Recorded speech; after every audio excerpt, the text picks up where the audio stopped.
കൂടുതൽ വാർത്തകളും വീഡിയോകളും കാണാൻ ഈ ചാനൽ സബ്സ്ക്രൈബ് ചെയ്യുക. കൂടെ ബെൽ ബട്ടൺ അമർത്തുക. ഏഷ്യ ലൈവ് ടിവിയുടെ എപ്പിസോഡിലേക്ക് എല്ലാ മനഃപ്രേക്ഷകർക്കും സ്നേഹം നിറഞ്ഞ ഹൃദയം നിറഞ്ഞ സ്വാഗതം. ഇന്നത്തെ നമ്മുടെ വിഷയം ഈശ്വരാനുഗ്രഹം ഉണ്ടായിക്കഴിഞ്ഞാൽ ചുറ്റുപാടുകൾ കാട്ടത്തരം ലക്ഷണങ്ങൾ. ഈശ്വരാധീനം വർദ്ധിക്കാൻ വേണ്ട പല കാര്യങ്ങളും പല എപ്പിസോഡിലും ഞാൻ ചെയ്തിട്ടുണ്ട്. അപ്പം നമുക്ക് ദോഷങ്ങളുണ്ടെന്ന് കണ്ടു കഴിഞ്ഞ് കഴിഞ്ഞാൽ നല്ല ഒരു ജ്യോതിഷനെ കണ്ട് ആ ദോഷങ്ങൾ ഒഴിവാക്കി മുന്നോട്ട് പോകും. മുന്നോട്ട് ദോഷങ്ങൾ ഒഴിവാക്കി കഴിഞ്ഞ് കഴിഞ്ഞാൽ പിന്നെ നമ്മൾ ചെയ്യേണ്ടത് ഈശ്വരാധീനം വർദ്ധിപ്പിക്കാൻ വേണ്ട കർമ്മങ്ങളാണ്. നമുക്ക് ഏത് ദേവതയുടെയാണോ നമുക്ക് പ്രീതി വേണ്ടത്, പരദേവതയുടെയാണോ, നമ്മൾ നിത്യം പ്രാർത്ഥിക്കുന്ന ദേവീ ദേവന്മാരെയാണോ, നമ്മുടെ ജാതകത്തിൽ വീക്കായിട്ട് നിൽക്കുന്ന, അല്ലെങ്കിൽ നമുക്ക് മന്ത്രസ്ഥാനം എന്നൊക്കെ പറഞ്ഞാൽ 5ാം ഭാവമൊക്കെ മന്ത്രസ്ഥാനമായിട്ടൊക്കെ പറയുന്നത്, 9ാം ഭാവമൊക്കെ എടുക്കുന്നവരൊക്കെ ഉണ്ട്. അപ്പം അങ്ങനെ അതുപോലെ ഏത് ദേവതയ്ക്കുള്ള നിവേദ്യമാണ് അല്ലെങ്കിൽ ദേവതയ്ക്കുള്ള പ്രാർത്ഥനയാണ് നമുക്ക് വേണ്ടത് നമ്മൾ ആദ്യം കണ്ടുപിടിക്കണം. അപ്പം അങ്ങനെ ആ ദേവതയുടെ അനുഗ്രഹത്തിന് വേണ്ടിയുള്ള കർമ്മങ്ങൾ ചെയ്തു കഴിഞ്ഞാൽ നമുക്കുണ്ടാകുന്ന ചിന്താഗതികളായാലും നമുക്കുണ്ടാവുന്ന ഐശ്വര്യങ്ങളായാലും നമ്മൾ നേരിടുന്ന പ്രശ്നങ്ങളായാലും ഒക്കെ അതിൽ നേരിടാനും അതിനെയൊക്കെ തരണം ചെയ്യാനും തക്ക ഒരു മാനസിക ബലം, മാനസിക ശക്തി നമുക്കുണ്ടാവും. അതുപോലെ നമുക്ക് സംഭവിക്കുന്ന എല്ലാ കാര്യങ്ങളും ഫുൾ പോസിറ്റീവായിരിക്കും. നമ്മൾ ഒരാളിനെ പരിചയപ്പെട്ടു, അയാൾ മുഖേന നമുക്ക് പോസിറ്റീവുള്ള അവസ്ഥകൾ വരിക.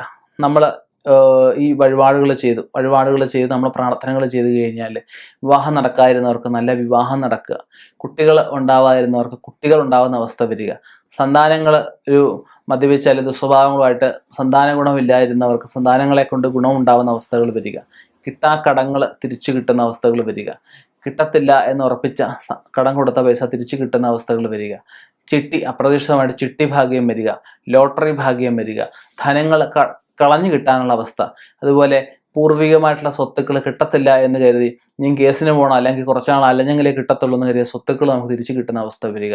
അതുപോലെ നമ്മൾ ഉദ്ദേശിച്ച സ്ഥലത്ത് അല്ലെങ്കിൽ നമ്മളെ ഒഴിവാക്കിയ സ്ഥലത്ത് നമുക്ക് ജോലി കിട്ടാനുള്ള അവസ്ഥ, ജോലിയിൽ ഉറച്ചു നിൽക്കാനുള്ള അവസ്ഥ, നല്ല വിവാഹബന്ധം, സൗന്ദര്യവതിയായിട്ടുള്ള അവൻ്റെ കഴിവിനും ശക്തിക്കും ബുദ്ധിക്കും എല്ലാം ഒത്ത നല്ല ഒരു സ്ത്രീയെ വിവാഹം കഴിക്കാനുള്ള അവസ്ഥ, ഇങ്ങനെയുള്ള പല കാര്യങ്ങൾ നമുക്ക് ലക്ഷണശാസ്ത്ര പ്രകാരം പറയാനുണ്ട്. നമുക്ക് ഫുൾ പോസിറ്റീവായിരിക്കും. നമ്മുടെ വീട്ടിലോട്ട് വന്ന് കയറുമ്പോൾ അല്ലെങ്കിൽ നമ്മുടെ സ്ഥാപനത്തിലോട്ട് വന്ന് കയറുമ്പോൾ അല്ലെങ്കിൽ നമ്മൾ എന്ത് കാര്യത്തിന് ഇറങ്ങിയാലും നമുക്കൊരു ചൂടും ചുണയും ചുറുചുറുക്കും ആയിരിക്കും തോന്നുന്നു. എത്രയും പെട്ടെന്ന് ഒരു എന്തുവാ പറയുന്നത്, ഈ റോബോട്ടിൻ്റെ കൂട്ടം എല്ലാ കാര്യങ്ങളും നമുക്ക് ഇറങ്ങി പ്രവർത്തിച്ച് നേടിയെടുക്കാനുള്ളൊരു കഴിവ് തന്നെയാണ് നമുക്ക് പ്രാപ്തിയാവുന്നത്. ആ ഈ പറഞ്ഞ ഈശ്വരാനുഗ്രഹം വർദ്ധിക്കാൻ വേണ്ട കാര്യങ്ങൾ നമുക്ക് ചെയ്യണം. ഈശ്വര ആരാധന കൊണ്ട്, നിത്യമുള്ള നാമജപങ്ങൾ കൊണ്ട്, നമ്മുടെ ആചരണ രീതികൾ മുറ തെറ്റാതെ അല്ലെ പിഴവ് കൂടാതെ കർമ്മങ്ങളിൽ ലോപത്വങ്ങളില്ലാതെ നമുക്ക് ചെയ്തു കഴിഞ്ഞാൽ ഈ പറഞ്ഞ പലവിധ ലക്ഷണങ്ങൾ, നല്ല ലക്ഷണങ്ങൾ, നല്ല ഐശ്വര്യത്തിൻ്റെ ലക്ഷണങ്ങൾ, ഐശ്വര്യത്തിൻ്റെ സൂചകങ്ങളായിട്ടുള്ള അവസ്ഥകൾ ഒക്കെ നമ്മുടെ ജീവിതത്തിലും നമ്മുടെ കർമ്മ മേഖലയിലും നമ്മുടെ പ്രവൃത്തി മേഖലയിലും കുടുംബത്തിനുള്ളവർക്കായാലും ഒക്കെ നമുക്ക് അഭിവൃദ്ധി മാത്രമായിരിക്കും ഉണ്ടാകുന്നത്. ഈശ്വരാനുഗ്രഹം ഉണ്ടായിക്കഴിഞ്ഞാൽ അഭിവൃദ്ധി അല്ലാതെ നഷ്ടങ്ങൾ യാതൊന്നും നമുക്ക് ഉണ്ടാകത്തില്ല. ഈശ്വരാധീനം ഉണ്ടാവാൻ വേണ്ട കാര്യങ്ങൾ ചെയ്ത് മുന്നോട്ട് പോവുക.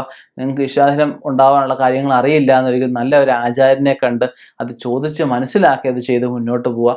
തീർച്ചയായിട്ടും അഭിവൃദ്ധി എന്ന് പറയുന്ന എല്ലാവർക്കും ഇഷ്ടമുള്ള, എല്ലാവർക്കും ആഗ്രഹമുള്ള കാര്യമാണ്. അതിനുവേണ്ടി പ്രവർത്തിക്കുക. എല്ലാവർക്കും ഭഗവാൻ അനുഗ്രഹിക്കട്ടെ എന്ന് പ്രാർത്ഥിക്കുന്നു. നിർത്തുന്നു. നന്ദി, നമസ്കാരം.